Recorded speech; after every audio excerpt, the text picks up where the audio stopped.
Здравия. Статья 26. Каждый вправе определять и указывать свою национальную принадлежность. Никто не может быть принужден к определению и указанию своей национальной принадлежности. Понятно? Заходите и пишите тональность марсианин, народность рус. Те, кто считает себя прилагательным, вот это под названием русский. Ребят, вы серьезно умственно отстаете. Все народы в мире существительные. И только здесь большевички, чтобы дополнительно унизить, назвали прилагательным. Да, сейчас может случиться, что набежит высокообразованный 1%, точнее хорошо прошитой школой, и расскажет, что это исключение. Ржу с таких биологически активных млекопитающих, не способных думать. Статья 27.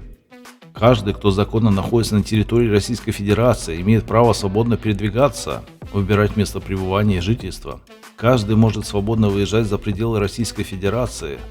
Гражданин Российской Федерации имеет право беспрепятственно возвращаться в Российскую Федерацию. Вот эту статью писал дебил. Она ударяется об международные права человека. Свобода перемещения вообще везде. Территории РФ нет.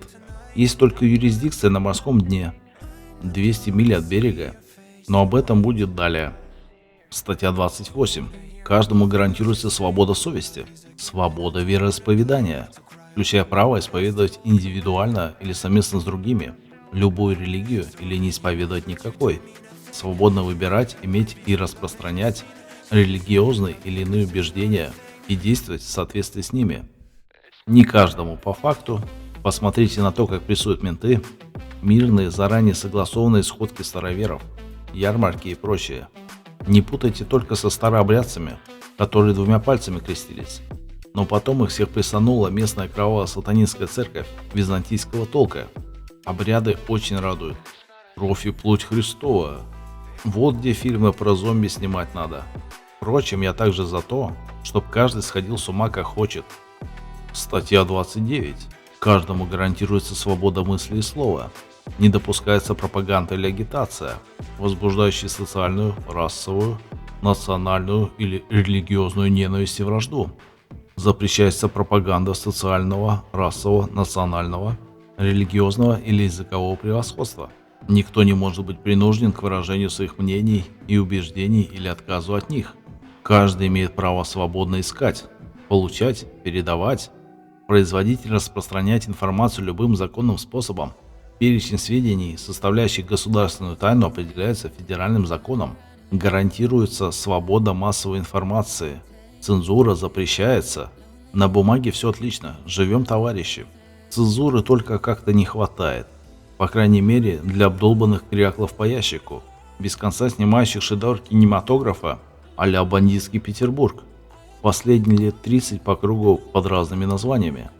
Ох уж эта тема обеления ментов. Прикиньте, сколько они денег наворовали в 90-х, что столько лет сериалы заказывают. Статья 30. Каждый имеет право на объединение, включая право создавать профессиональные союзы для защиты своих интересов. Свобода деятельности общественных объединений гарантируется. Вот этого у нас нет, а надо бы. Впрочем, атомарность населения зашкаливающая, объединяться очень тяжело. Плюс спецслужбы постоянно засылают казачков, разваливающих любое образование, неугодное режиму. Кружков на тему восстановления СССР уничтожено просто десятками за прошедшее десятилетие. Это, по крайней мере, то, что видел. Обязательно появляется жук и вносит раздор. Поскольку это не копа, они не знают, что с этим делать, и терпят крах. Статья 31. Граждане Российской Федерации имеют право собираться мирно, без оружия, проводить собрания, митинги и демонстрации, шествия и пикетирования.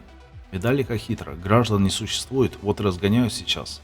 В этом случае стоит вспомнить статью 20 Конвенции международных прав человека и ссылаться на нее, поскольку она по проекту Конституции выше. Каждый человек имеет право на свободу мирных собраний и ассоциаций. Статья 32. Граждане Российской Федерации имеют право участвовать в управлении делами государства, как непосредственно, так и через своих представителей. Эту тему продвигают некоторые блогеры, не являющиеся гражданами и пытающимися управлять. Тут прям ряд проблем. Начиная с того, что этого государства нет, а граждан вообще нет никаких. Можно опять вспомнить международные права человека, статью 21, мол, каждый человек имеет право принимать участие в управлении своей страной, непосредственно, Но у нас страна по результату референдума 17 марта 1991 года, а они пытаются управлять иностранной коммерческой фирмой. Короче, тут целые слои умственного отставания зарыты. Ой, опять обидел чувство инфузорий туфелек. Граждане Российской Федерации имеют право избирать и быть избранными в органы государственной власти и органы местного самоуправления, а также участвовать в референдуме. Опять граждане у несозданного государства. Но тролли чиновников темой гражданства-то можно. Пусть доказывают.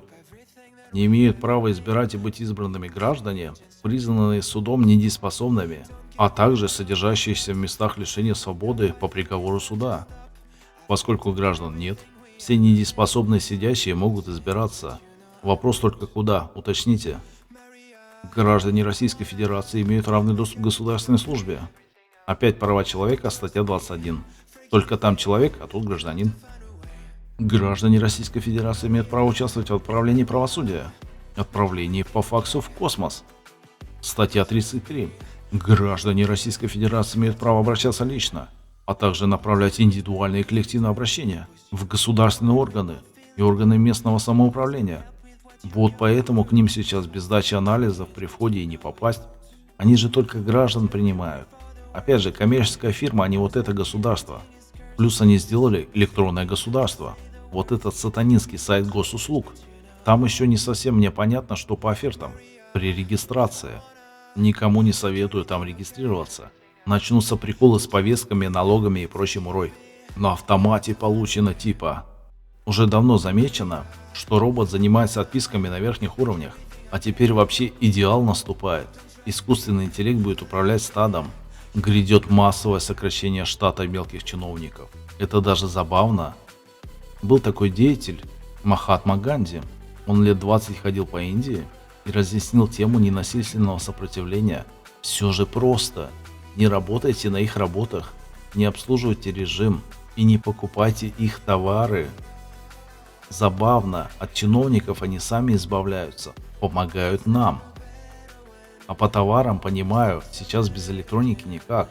Но всякие там Кока-Колы, Марсы и Сникерсы, имейте мозг. Уже давно есть списки корпораций дочек оккупанта. Голосуйте рублем, так сказать, и они сами уйдут. В Индии так и случилось. Приехало начальство, а их никто не встретил. Они, уходя, еще страну попилили на пару частей, но это уже детали. У нас она пильнута на 15 частей недавно. Бояться уже нечего. На мой взгляд, главная ошибка Ганди – это отсутствие замены режиму. Ведь они очень хорошо организованы. Нам следует делать то же самое. Плюс создавать копу. Ролики по ней будут позже. Всем добра, здоровья, процветания и денег.